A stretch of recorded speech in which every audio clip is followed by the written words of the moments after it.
analista Miguel Ángel Rodríguez Mackey, aquí hablando sobre los resultados finales de esta elección, porque se conocía que fueron 289 votos o delegados que finalmente dio el triunfo a Donald Trump, pero hay otra información que es 279. Son proyecciones, ¿se entiende, no? Sí, son proyecciones, digamos, de los números de electores que están alcanzando ya en este acumulado, que ha sobrepasado los 270 electores, que es lo, digamos, lo relevante aquí, que nos hemos quedado. Superó finalmente el voto necesario para ganar. Lo superó porque lo exigido era los 270, y entonces Donald Trump en estos momentos, señores, es el virtual presidente 45º de los Estados Unidos de América, que deberá asumir en enero. En su mensaje se le escuchó un poco más conciliador, como hablábamos en el corte. Ya no hizo mención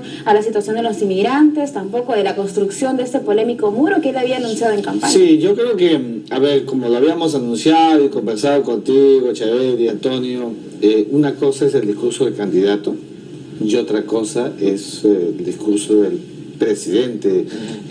Donald Trump ahora está llamado a generar un clima de tranquilidad en lo inmediato, porque ya mismo tiene que reducirse esta suerte de caída de las bolsas que hemos visto en las últimas horas, como la de Tokio, el peso mexicano, etcétera, y le corresponderá al futuro presidente de los Estados Unidos de América esa ponderación planetaria, que es muy importante, porque te imaginas a un Estados Unidos primero polarizado hacia adentro y luego hacia afuera como una caja de Pandora.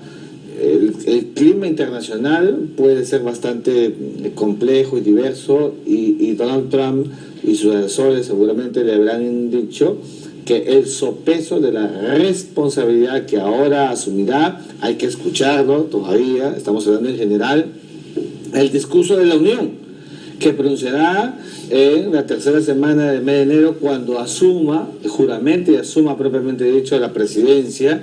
Allí vamos a ver a un Donald Trump con el desarrollo de lo que piensa hacer durante su gobierno de los próximos 4 años. ¿Qué pasó en Florida? Todo el mundo suponía de que, siendo un estado donde hay una mayoría de inmigrantes, un estado pluri, donde probablemente iban a rechazar a Donald Trump, él se impone, ¿no? Y obviamente también en Ohio. Sí, bueno, acaba con un mito, el mito de estos ciertos tradicionalismos que han habido, en el sentido que en Florida, porque ha habido muchos latinos, los latinos todos iban a votar por Hillary Clinton. Eso no se ha producido así. En consecuencia, lo que ha primado es más bien la tesis del rechazo al statu quo, el rechazo al establishment, el rechazo a las cosas de siempre, la motivación a provocar y a generar un cambio, la ciclicidad, ojo. Antes, estos últimos 8 años han sido demócratas, los anteriores fueron republicanos, ahora vuelven los republicanos otra vez. Han habido factores concomitantes, diversos, heterogéneos, pero ahí está el resultado de una sociedad estadounidense en general que está apostando por un cambio. Ahora, ¿qué riesgos hay, tomando en cuenta que Donald Trump no tiene experiencia política, ¿no? Siempre está dedicado a sus empresas. Sí, bueno, a ver, eso es muy importante lo que tú dices, porque gobernar no es pues tener el tamaño solamente de mirar las cosas como una empresa, pero tendrá que el éxito de un gobernante, y en eso consiste convertirse en un estadista, en contar con buenos asesores, en contar con gente con experiencia, y seguramente que va a tener que recoger, y ahí sí vendrá la recomposición de la relación del propio Donald Trump con las bases del Partido Republicano, con la que tuvo alguna fractura, importante fractura durante la campaña. Ahora, también el panorama se pinta bien para el mismo partido, porque, digamos, ya ganó el Senado, el Partido Republicano tiene el gobierno y prácticamente no hay ningún espacio para los demócratas, con lo cual se entiende que probablemente hay una reconstitución de liderazgos en el lado demócrata y se fortalezca el Partido Republicano como tal, digamos, políticamente. Pero más todavía, Antonio, fíjate, si hasta antes de este proceso los republicanos dominaban la Cámara de Representantes y el Senado. ¿Te imaginas ahora que va a haber una renovación, que se ha producido una renovación de un tercio del Congreso, dominado por esta amplitud del resultado republicano? Donald Trump va a tener evidentemente un Congreso a su favor, que le va a permitir seguramente llevar adelante muchas de las ideas, de los procesos. Se las llevará adelante porque ayer la primera señal de los mercados internacionales es la caída de las bolsas de valores. ¿Esto él cómo puede tomarlo? Es bueno que lo digas. Llevar adelante con discrecionalidad algunos procesos que han sido ejes de la campaña. Pero yo no creo que Donald Trump se vaya a tirar abajo los TLC que haya firmado con diversos países. Esas son cosas que no son negociables en términos de interés nacional.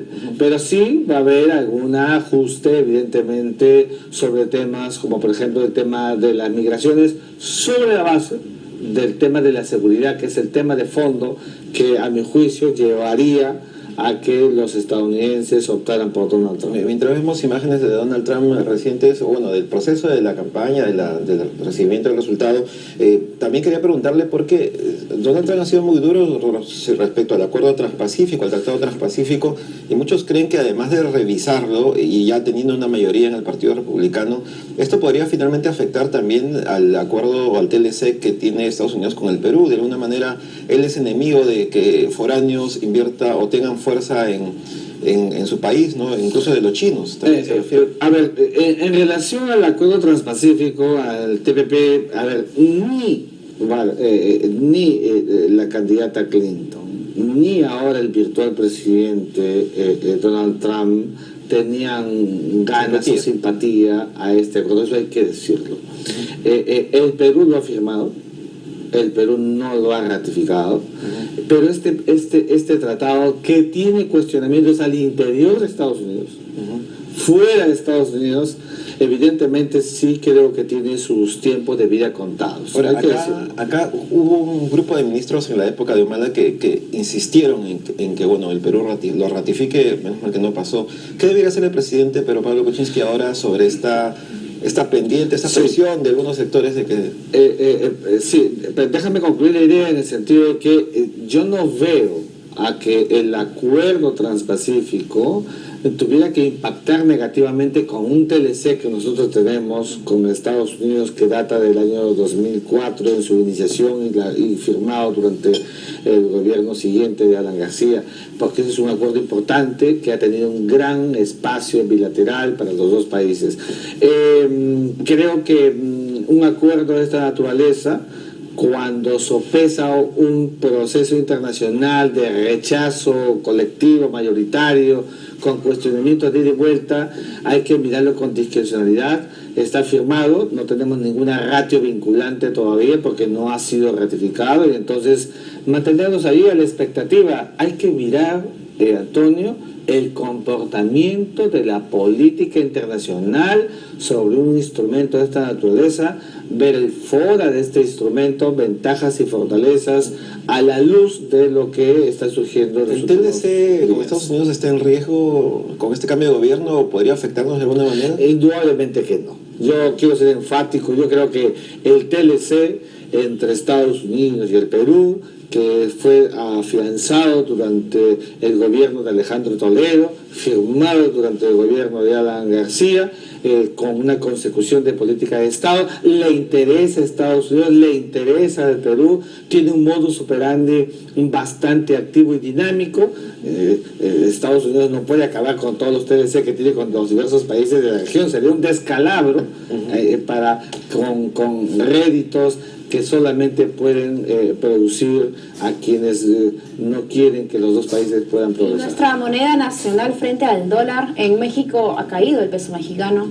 ¿Puede repetirse ese escenario? No creo, yo creo que lo que está pasando con México es por esta relación geopolítica que tiene de ser un país fronterizo con Estados Unidos, de tener evidentemente en la palestra el hecho del NAFTA, este acuerdo tripartito con Canadá además, que evidentemente generó ciertos niveles de especulación. México como tal ha estado en la palestra del discurso político de Donald Trump durante la campaña, que no tiene pues la dimensión ni el impacto de un país como el nuestro, que está más en el cono sur, con evidentemente diferencias sustantivas en los efectos que pueda producir el tamaño de este acto político. Un tema reiterativo que lo hemos visto en nuestras emisiones de Facebook Live, sobre todo, es el temor a las deportaciones, ¿no? Es un tema que creen que, digamos, se va a volver mucho más rígido con Donald Trump. ¿Es así? ¿Esto es lo que realmente esperan? Mira, seguramente que van a haber procesos de deportación. Mira, al día hay deportaciones, a cada momento hay deportaciones, sino que no se dicen, no se cuentan. Nosotros, para hablar del Perú, son 1.200.000 peruanos en Estados Unidos. La mitad de ellos son ilegales. Los ilegales y los legales y los latinos en general son una cantidad importante de masa de trabajo, de gente buena que va y que contribuye a la economía de los Estados Unidos de América. El presidente Donald Trump va a realmente querer acabar con lo que contribuye directamente al desarrollo de la economía estadounidense. Es bastante complejo y difícil asumirlo en esa mirada, digamos, absoluta. Seguramente van a continuar las deportaciones como hasta ahora, en el marco de estas políticas de seguridad que tiene Estados Unidos de América, pero yo me resisto a sostener y a creer de que haya pues esas oleadas de deportaciones masivas que pudo haber dejado entrever el candidato Donald Trump, hoy presidente. Pero también había preocupación sobre los hijos de estos inmigrantes que están en condición de ilegales, sí, ¿no? Porque creo que en Estados Unidos se protege a los que nacieron en dicho país, ¿no? Eso sí, yo creo que allí pueden haber, por ejemplo, aletargamientos, ajustes. Esta fue una de las banderas políticas de la candidata Hillary Clinton, y el señor Trump seguramente lo va a auscultar, lo va a medir, lo va a ver. Yo no creo que Donald Trump en final se vaya a querer pelear con América Latina. América Latina es muy importante para Estados Unidos. Le ha costado a Estados Unidos dejar de mirar a América Latina como el patio trasero de este importante país, y más bien necesita, porque hoy el clima internacional, Antonio Echeverri, es de la interdependencia, y el propio Donald Trump tiene que ser consciente de eso. Y ahora, en el tema de la geopolítica, sabemos que Trump, dicen, muy amigo del presidente de Rusia. Ahora también cuestiona duramente la posición demócrata de intervención en varios conflictos internacionales. ¿Qué se espera respecto a este gobierno, en el sentido de que podría haber más riesgo de atentados? Estados Unidos se va a meter menos en conflictos internacionales, como el caso de Siria e Irak. ¿Cómo analiza eso? No, yo creo que sí, en el tema de la política exterior estadounidense y la política internacional, por los temas de seguridad, allí sí vamos a ver realmente un giro importante. Él criticó muchísimo la salida del gobierno de Barack Obama de Irak, que provocó justamente la aparición del Estado Islámico. Pero sin embargo va a tener también un nivel de discrecionalidad al volver a hablar de Rusia. Yo no creo ya que como presidente va a decir que admira a Rusia, no es lo mismo. Claro. Y entonces, y además una Rusia que está con sanciones permanentes, y que una Rusia que anexó Crimea a la luz de lo que había hecho este desbloque en Ucrania. Entonces Estados Unidos tendrá que generar una apuesta para tener una presencia, a mi juicio, mucho más efectiva y eficaz, porque la lectura de Donald Trump ha sido que si eso no se apaga, si no se acaba con el terrorismo, si no se socava estos mecanismos de inseguridad, van a tener de todas maneras repercusión en el frente interno estadounidense, y eso es lo que él quiere evidentemente detener. Una muy breve. Hillary Clinton perdió por el tema de los correos electrónicos que salió justo en días antes del proceso final. Yo creo que perdió por los correos electrónicos en general, porque ella, digamos, puso lo que nunca debió en un tema de Estado con asuntos personales. Le dio la vulnerabilidad estadounidense, y eso fue un pecado capital para ella. Listo. Muchas gracias, Domingo. Muchas gracias por acompañarnos esta mañana. Nos vamos a una pausa. No se muevan, que tenemos más información de la actualidad local.